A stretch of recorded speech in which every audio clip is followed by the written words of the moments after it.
ಎಲ್ರಿಗೂ ನಮಸ್ಕಾರ. SSLC ಗಣಿತ ವಿಷಯದ ಘಟಕ 11 ಆದಂತಹ ವೃತ್ತಗಳಿಗೆ ಸಂಬಂಧಿಸಿದ ವಿಸ್ತೀರ್ಣಗಳು ಪಾಠದಲ್ಲಿನ LBA ಮಾದರಿ ಪ್ರಶ್ನೆ ಪತ್ರಿಕೆಯ ಉತ್ತರಗಳನ್ನು ನಾನು ನಿಮಗಿಂದು ಸಂಪೂರ್ಣವಾಗಿ ವಿವರಿಸ್ತಾ ಇದ್ದೇನೆ. ಈ ಒಂದು ಮಾದರಿ ಪ್ರಶ್ನೆ ಪತ್ರಿಕೆಯಲ್ಲಿನ ಉತ್ತರಗಳು ಮುಂಬರುವ SSLC ವಾರ್ಷಿಕ ಪರೀಕ್ಷೆ 1ರ ದೃಷ್ಟಿಯಿಂದ ಎಲ್ಲ ಪ್ರಶ್ನೆಗಳು ತುಂಬ ಉಪಯುಕ್ತ ಆಗ್ತವೆ ಎಲ್ಲ ವಿದ್ಯಾರ್ಥಿಗಳಿಗೆ ಅಂತ ಹೇಳ್ತಾ ಈ ವಿಡಿಯೋನ ಸ್ಟಾರ್ಟ್ ಮಾಡ್ತಾ ಇದ್ದೇನೆ. ಮೊದಲಿಗೆ MCQ. ಇಲ್ಲಿ 5 ಪ್ರಶ್ನೆಗಳಿರುತ್ತೆ. 1 ಅಂಕದ 5 ಪ್ರಶ್ನೆಗಳಿರುತ್ತೆ. ಫಸ್ಟ್ನೇ ಪ್ರಶ್ನೆ, ಕೆಳಗಿನ ಯಾವ ಹೇಳಿಕೆ ತಪ್ಪಾಗಿದೆ ಅಂತ ತಿಳಿಸ್ರಿ ಅಂತ ಹೇಳಿದ್ದಾರೆ. ಎ, ವೃತ್ತದ ಎಲ್ಲ ವ್ಯಾಸಗಳು ಸಮನಾಗಿರುತ್ತವೆ. ತ್ರಿಜ್ಯವು ವ್ಯಾಸದ ಅರ್ಧದಷ್ಟಿರುತ್ತದೆ. ಯಾವಾಗಲೂ ಕೇಂದ್ರದ ಮೂಲಕ ಹಾದು ಹೋಗುತ್ತದೆ.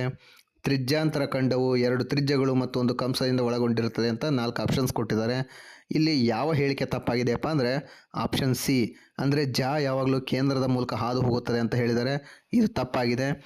ಯಾವಾಗಲೂ ಕೇಂದ್ರದ ಮೂಲಕ ಹಾದು ಹೋಗಿರಲೇಬೇಕಂತಿಲ್ಲ. ಹಾಗಾಗಿ ಉತ್ತರ ಸಿ ಸರಿಯಾಗಿದೆ. ಎರಡನೇ ಪ್ರಶ್ನೆ, 90 ಡಿಗ್ರಿ ಕೋನ ಮತ್ತು ತ್ರಿಜ್ಯ 7 ಸೆಂಟಿಮೀಟರ್ ಇರುವ ತ್ರಿಜ್ಯಾಂತರ ಖಂಡದ ವಿಸ್ತೀರ್ಣ ಕಂಡುಹಿಡಿಯಿರಿ ಅಂತ ಹೇಳಿದ್ದಾರೆ. ಈ ಒಂದು ಎರಡನೇ ಪ್ರಶ್ನೆಗೆ ಉತ್ತರ ಯಾವ ಸರಿಯಾಗಿದೆಯಪ್ಪ ಅಂದರೆ ಆಪ್ಷನ್ ಸಿ, 38.5 ಸೆಂಟಿಮೀಟರ್ ಸ್ಕ್ವೇರ್ ಸರಿಯಾದ ಉತ್ತರ ಆಗಿದೆ. ಹೇಗಪ್ಪ ಅಂದರೆ ಇಲ್ಲಿ ಎಕ್ಸ್ಪ್ಲೇನ್ ಮಾಡಿದ್ದೀನಿ. ತ್ರಿಜ್ಯಾಂತರ ಖಂಡದ ವಿಸ್ತೀರ್ಣ ಸೂತ್ರ ಹಾಕಿಕೊಂಡಿದ್ದೇನೆ.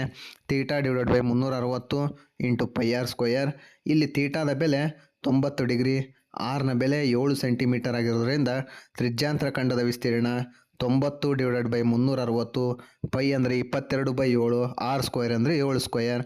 ಇಲ್ಲೇ 0 ಕ್ಯಾನ್ಸಲ್ ಆಗುತ್ತೆ. 9 1 9 4 36 ಆಗುತ್ತೆ. 7² ಅಂದರೆ 49 ಆಗುತ್ತೆ.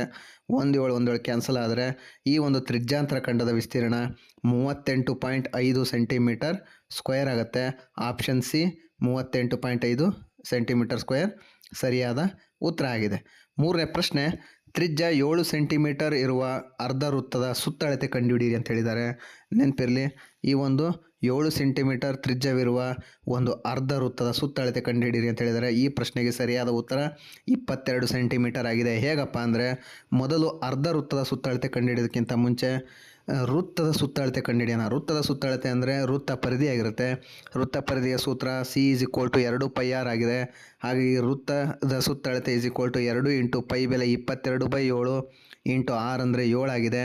22/7 ಅಂದರೆ ಈ 7 ಅಂಶದಲ್ಲಿರುವ 7 ಛೇದದಲ್ಲಿರುವ 7 ಕ್ಯಾನ್ಸಲ್ ಆದರೆ 2 × 22 ಅಂದರೆ 44 ಸೆಂಟಿಮೀಟರ್ ಆಗುತ್ತೆ. ಈ ಒಂದು ವೃತ್ತದ ಸುತ್ತಳತೆ ಅಂದರೆ ವೃತ್ತದ ಪರಿಧಿ ಎಷ್ಟಾಗುತ್ತಪ್ಪ ಅಂದರೆ 44 ಸೆಂಟಿಮೀಟರ್ ಆಗಿರುತ್ತೆ. ಆದರೆ ಪ್ರಶ್ನೆಯಲ್ಲಿ ಅರ್ಧ ವೃತ್ತದ ಸುತ್ತಳತೆ ಕೇಳಿದ್ದಾನೆ. ಹಾಗಾಗಿ 44/2 ಮಾಡಿದರೆ ಅರ್ಧ ವೃತ್ತದ ಸುತ್ತಳತೆ 22 ಸೆಂಟಿಮೀಟರ್. ಆಪ್ಷನ್ ಎ ಸರಿಯಾದ ಉತ್ತರ 22 ಸೆಂಟಿಮೀಟರ್ ಆಗಿದೆ. ನಾಲ್ಕನೇ ಪ್ರಶ್ನೆ ಉತ್ತರ, ಎ, ಬಿ ಮತ್ತು ಸಿ ಬಾಹುಗಳಿರುವ ತ್ರಿಭುಜದ ವಿಸ್ತೀರ್ಣಕ್ಕೆ ಹೆರಾನ್ ಸೂತ್ರ ಬರೆಯಿರಿ ಅಂತ ಹೇಳಿದ್ದಾರೆ. ಇದು 9ನೇ ಕ್ಲಾಸಿಗೆ ಸಂಬಂಧಪಟ್ಟಿರೋದಾಗಿದೆ. ಮುಂದುವರೆದು 10ನೇ ಕ್ಲಾಸಿಗೂ ನಿಮಗೆ ಹೆಲ್ಪ್ ಆಗುತ್ತೆ. ಹಾಗಾಗಿ ಹೆರಾನ್ ಸೂತ್ರ ಏನಾಗಿದೆಯಪ್ಪ ಅಂದರೆ option D, √S × S - A, S - B, S - C ಸರಿಯಾದ ಉತ್ತರ ಆಗಿರುತ್ತೆ. Option D. 5ನೇ ಪ್ರಶ್ನೆ, ತ್ರಿಜ್ಯ r ಅಂದರೆ ತ್ರಿಜ್ಯ r ಇರುವ ವೃತ್ತದ ವಿಸ್ತೀರ್ಣವನ್ನು ಹೀಗೆ ನೀಡಲಾಗುತ್ತದೆ ಅಂತ ಕೇಳಿದ್ದಾರೆ. ತ್ರಿಜ್ಯ r ಇರಬೇಕಂತೆ. ತ್ರಿಜ್ಯ r ಇರೋ ವೃತ್ತದ ವಿಸ್ತೀರ್ಣ πr² ಆಗಿರುತ್ತೆ. ಆಪ್ಷನ್ ಬಿ ಸರಿಯಾದ ಉತ್ತರ ಆಗಿದೆ. ಇದಿಷ್ಟು ಮೊದಲ ಮೇನ್ಗೆ ಸಂಬಂಧಪಟ್ಟಂತೆ ಪ್ರಶ್ನೆಗಳ ಉತ್ತರಗಳಾಗಿವೆ. ಅಲ್ಲಿ 5 ಅಂಕಗಳು ಬರುತ್ತೆ. ಈಗ ಸೆಕೆಂಡ್ ಮೇನ್, ಕೆಳಗಿನ ಪ್ರಶ್ನೆಗಳಿಗೆ ಉತ್ತರಿಸಿ ಅಂತ ತಿಳಿಸಿದ್ದಾರೆ.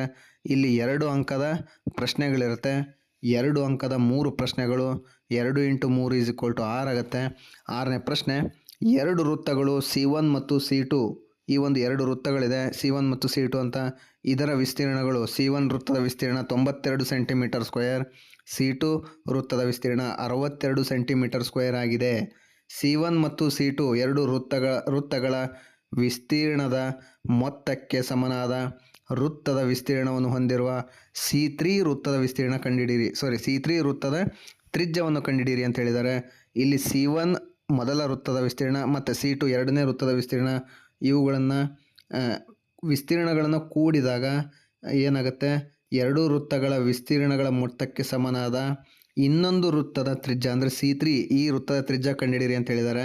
ಮೊದಲಿಗೆ ಬರ್ಕೊಂಡಿದ್ದೀನಿ. C1 ವೃತ್ತದ ವಿಸ್ತೀರ್ಣ 92 ಸೆಂಟಿಮೀಟರ್ ಸ್ಕ್ವೇರ್, C2 ವೃತ್ತದ ವಿಸ್ತೀರ್ಣ 62 ಸೆಂಟಿಮೀಟರ್ ಸ್ಕ್ವೇರ್ ಅಂತ ಆಗಿದೆ.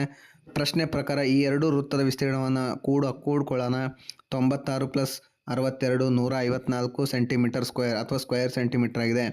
ಪ್ರಶ್ನೆ ಪ್ರಕಾರ ಇವೆರಡೂ ವೃತ್ತಗಳ ವಿಸ್ತೀರ್ಣಗಳ ಮೊತ್ತ ಇನ್ನೊಂದು ವೃತ್ತದ ತ್ರಿಜ್ಯವನ್ನು ಕಂಡುಹಿಡಿಯಿರಿ ಅಂತ ಹೇಳಿದ್ದಾರೆ. Therefore pi r square is equal to 154 is equal to pi r square ಅಂತ ಬರ್ತಿದ್ದೀನಿ. ಯಾಕಂದರೆ ಮೂರನೇ ವೃತ್ತದ ವಿಸ್ತೀರ್ಣ ಅಂದರೆ ಪೈ ಆರ್ ಸ್ಕ್ವೇರ್ ಆಗಿರೋದ್ರಿಂದ ಮೂರನೇ ವೃತ್ತದ ವಿಸ್ತೀರ್ಣ ಕೂಡ ಪೈ ಆರ್ ಸ್ಕ್ವೇರ್ ಆಗಿರುತ್ತೆ. 154 is equal to pi r square. ನಮಗೆ ಆರ್ ಬೆಲೆ ಬೇಕಾಗಿರೋದ್ರಿಂದ ಆರ್ ಬೆಲೆನ ಇಟ್ಕೊಂಡು ಉಳಿದಿದ್ದೆಲ್ಲ ಬಲಗಡೆ ಕಳಿಸ್ಬೇಕಾಗತ್ತೆ. ಇಲ್ಲಿ ಗುಣಿಸಿರೋದ್ರಿಂದ ಬಲಗಡೆ ಹೋದಾಗ ಭಾಗಿಸಿ ಹೋಗುತ್ತೆ. 154 ಬೈ ಪೈ ಆಗುತ್ತೆ. ಇಲ್ಲಿ R square is equal to ಪೈನ ಸೈಡಿಗೆ ಬರ್ಕೊಂಡಿದ್ದೀನಿ. 1/π ಇಂಟು 154 ಅಂತ ಬರೆದಿದ್ದೀನಿ. ಪೈನ ಬೆಲೆ 22/7. ಇದು ಅಂಶಕ್ಕೆ ಬಂದಾಗ 7/22 ಆಗುತ್ತೆ. R square is equal to 7/22 into 154 ಆಗುತ್ತೆ. ಈ 22 ಮತ್ತು 154ನ್ನು ಎರಡರ ಮಗ್ಗಿಯಲ್ಲಿ ನಾನು ಏನು ಮಾಡಿದ್ದೀನಿ, ಭಾಗ ಮಾಡಿದ್ದೀನಿ. 2 11 22, 2 77 154 ಆಗುತ್ತೆ. ಏನು ಉಳಿಯುತ್ತಪ್ಪ ಕೊನೆಗೆ ಅಂದರೆ 7 ಇಂಟು 7 ಉಳಿಯುತ್ತೆ. 7 ಇಂಟು 7 ಅಂದರೆ 7 7 49. ಆರ್ ಸ್ಕ್ವೇರ್ನ ಬೆಲೆ 49 ಆಗುತ್ತೆ. ನಮಗೆ ಆರ್ ಸ್ಕ್ವೇರ್ನ ಬೆಲೆ ಬೇಡ, ಆರ್ನ ಬೆಲೆ ಬೇಕಾಗಿರೋದ್ರಿಂದ ಆರ್ ಇಸ್ ಈಕ್ವಲ್ ಟು √49. ಆರ್ನ ಬೆಲೆ 7 ಸೆಂಟಿಮೀಟರ್. ಇಲ್ಲಿ ಕೇಳಿರೋ ತ್ರಿಜ್ಯ ಅಂದರೆ ಮೂರನೇ ವೃತ್ತದ ತ್ರಿಜ್ಯ ಆರ್ನ ಬೆಲೆ 7 ಸೆಂಟಿಮೀಟರ್ ಆಗಿದೆ. ಇದಿಷ್ಟು ಪ್ರಶ್ನೆ ಸಂಖ್ಯೆ 6ರ ಉತ್ತರವಾಗಿದೆ. 7ನೇ ಪ್ರಶ್ನೆ, ಒಂದು ಗಡಿಯಾರದಲ್ಲಿ ನಿಮಿಷದ ಮುಳ್ಳಿನ ಉದ್ದ 14 ಸೆಂಟಿಮೀಟರ್ ಆಗಿದೆ ಅಂತೆ. ಈ ಒಂದು 10 ನಿಮಿಷದಲ್ಲಿ ಆ ಮುಳ್ಳು ಕ್ರಮಿಸಿದೆ. ಹಾಗಾದರೆ 10 ನಿಮಿಷದಲ್ಲಿ ಎಷ್ಟು ದೂರ ಕ್ರಮಿಸಿದ ದೂರದ ವಿಸ್ತೀರ್ಣವನ್ನು ಕ್ರಮಿಸಿದ ಭಾಗದ ವಿಸ್ತೀರ್ಣ, ದೂರ ಅಲ್ಲ, 10 ನಿಮಿಷ ಕ್ರಮಿಸಿದ ಭಾಗದ ವಿಸ್ತೀರ್ಣ ಕಂಡುಹಿಡಿಯಿರಿ ಅಂತ ಹೇಳಿದ್ದಾರೆ. ನೆನಪಿರಲಿ, ಈ ರೀತಿ ಗಡಿಯಾರದ ಲೆಕ್ಕಗಳನ್ನು ಕೇಳಿದಾಗ ಅವ್ರು ಎಷ್ಟು ನಿಮಿಷನಾದರೂ ಕೇಳಲಿ, ನಾವು 1 ನಿಮಿಷಕ್ಕೆ ಫಸ್ಟ್ ಕಂಡುಹಿಡ್ಕೊಂಡಿರ್ಬೇಕು. ಈ ಒಂದು ನಿಮಿಷದ ಮುಳ್ಳಿನ ಉದ್ದ 14 ಸೆಂಟಿಮೀಟರ್, ಅದನ್ನು ತ್ರಿಜ್ಯವಾಗಿ ಪರಿಗಣಿಸ್ಕೊಳ್ತಾನೆ. ತ್ರಿಜ್ಯ is equal to r is equal to 14 centimetre. ಇಲ್ಲಿ 10 ನಿಮಿಷ 20 ನಿಮಿಷ 30 ನಿಮಿಷ ಎಷ್ಟು ನಿಮಿಷನಾದರೂ ಕೊಡಲಿ, ನಾವಿಲ್ಲಿ 1 ನಿಮಿಷಕ್ಕೆ ಕನ್ವರ್ಟ್ ಮಾಡಿದಾಗ ಗಡಿಯಾರ 1 ನಿಮಿಷ ಕ್ರಮಿಸಿದಾಗ ಅಲ್ಲಿ ಉಂಟಾಗುವ ಕೋನ 6 ಡಿಗ್ರಿ ಆಗಿರುತ್ತೆ. ಹಾಗಾಗಿ ಗಡಿಯಾರ 10 ನಿಮಿಷ ಕ್ರಮಿಸಿದಾಗ 6 ಇಂಟು 10 ಅಂದರೆ ಈ ಒಂದು ಗಡಿಯಾರ 10 ನಿಮಿಷ ಕ್ರಮಿಸಿದಾಗ ಅಲ್ಲಿ ಉಂಟಾಗುವ ಕೋನ 60 ಡಿಗ್ರಿ ಆಗುತ್ತೆ. ಇಲ್ಲಿ ಆ ಒಂದು ಭಾಗದ ವಿಸ್ತೀರ್ಣ ಕಂಡುಹಿಡಿಬೇಕಪ್ಪ ಅಂದರೆ ತ್ರಿಜ್ಯಾಂತರದ ಖಂಡದ ವಿಸ್ತೀರ್ಣ ಕಂಡುಹಿಡಿತೇವೆ. ತ್ರಿಜ್ಯಾಂತರ ಖಂಡದ ವಿಸ್ತೀರ್ಣ θ/360 ಇಂಟು ಪೈ ಆರ್ ಸ್ಕ್ವೇರ್. ತ್ರಿಜ್ಯಾಂತರ ಖಂಡದ ವಿಸ್ತೀರ್ಣ ಇಸ್ ಈಕ್ವಲ್ ಟು ಥೀಟಾ ಬೆಲೆ 60 ಡಿಗ್ರಿ. ಪ್ರಶ್ನೆಯಲ್ಲೇ ಕೊಟ್ಟಿದ್ದಾರೆ, ಪ್ರಶ್ನೆಯಲ್ಲ ಈಗ ಕಂಡುಹಿಡ್ಕೊಂಡಿದ್ದೀನಿ. 10 ನಿಮಿಷದಲ್ಲಿ ಕ್ರಮಿಸಿದಾಗ ಉಂಟಾಗುವ ಕೋನ 60 ಡಿಗ್ರಿ ಇರುತ್ತಲ್ಲ, ಹಾಗಾಗಿ ಥೀಟಾ ಬೆಲೆ 60 ಡಿಗ್ರಿ ಆಗಿದೆ. /360 ಇಂಟು ಪೈ ಅಂದರೆ 22/7. ಆರ್ನ ಬೆಲೆ ಅಂದರೆ ತ್ರಿಜ್ಯದ ಬೆಲೆ 14 ಸೆಂಟಿಮೀಟರ್. ಅದರಲ್ಲಿ ಆರ್ ಸ್ಕ್ವೇರ್ನ ಬೆಲೆ ಕೇಳಿದರೆ 14 ಸ್ಕ್ವೇರ್ ಅಂದರೆ 196 ಆಗಿದೆ. 60ರಲ್ಲಿ ಮತ್ತು 360ರಲ್ಲಿ 0 ಕ್ಯಾನ್ಸಲ್ ಆದಾಗ 6/36 ಉಳಿಯುತ್ತೆ. 22/7 14 ಸ್ಕ್ವೇರ್ ಅಂದರೆ 196. ಹೇಗೇನಿಲ್ಲ 6 ಮತ್ತು 36ನ ಭಾಗ ಮಾಡಿದಾಗ 6 36 ಆಗುತ್ತೆ. ಹಾಗಾಗಿ 1/3 ಇಂಟು ಇಲ್ಲಿ 22/7 ಅಂದರೆ 7ನ್ನ 196ನ 7ರಿಂದ ಭಾಗಿಸ್ತಾನೆ. 7 7 28 196. ಹಾಗಾಗಿ ಇಲ್ಲಿ 11 ಉಳಿಯುತ್ತೆ. 11 ಇಂಟು 28. ತ್ರಿಜ್ಯಾಂತರ ಖಂಡದ ವಿಸ್ತೀರ್ಣ is equal to 308/3 centimetre square ಆಗುತ್ತೆ.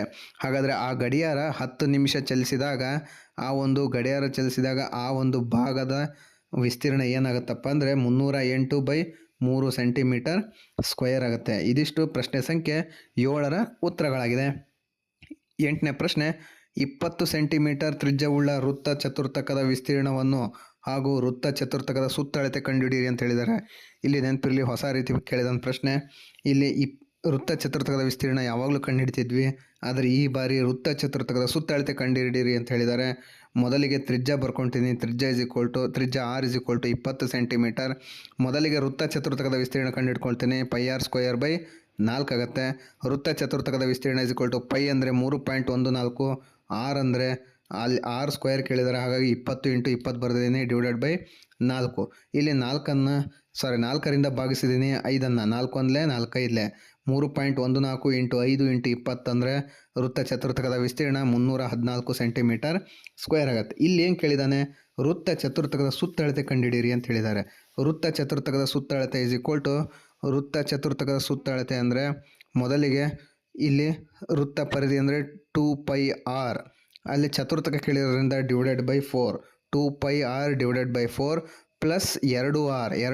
ಆರ್ ಯಾಕೆ ಬರ್ಕೊಂಡಿದ್ದೀನಪ್ಪ ಅಂದರೆ ವೃತ್ತ ಚತುರ್ಥಕದಲ್ಲಿ 2 ತ್ರಿಜ್ಯಗಳಿದೆ, ಹಾಗಾಗಿ ಪ್ಲಸ್ 2r ಬರ್ಕೊಂಡಿದ್ದೀನಿ.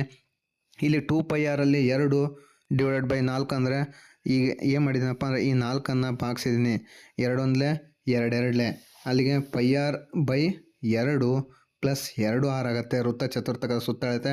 ಇಲ್ಲಿ ವೃತ್ತ ಚತುರ್ಥಕದ ಸುತ್ತಳತೆ ಈಸ್ ಈಕ್ವಲ್ ಟು ಪೈ ಅಂದರೆ 3.14, ಆರ್ನ ಬೆಲೆ 20 divided by 2 plus 2 into r ಅಂದರೆ 2 ಇಂಟು 20. ಇಲ್ಲಿ 3.14 ಇಂಟು 20 ಅಂದರೆ 62.8 ಆಗುತ್ತೆ, ಡಿವೈಡೆಡ್ ಬೈ 2 ಪ್ಲಸ್ 2 20 40 ಆಗುತ್ತೆ.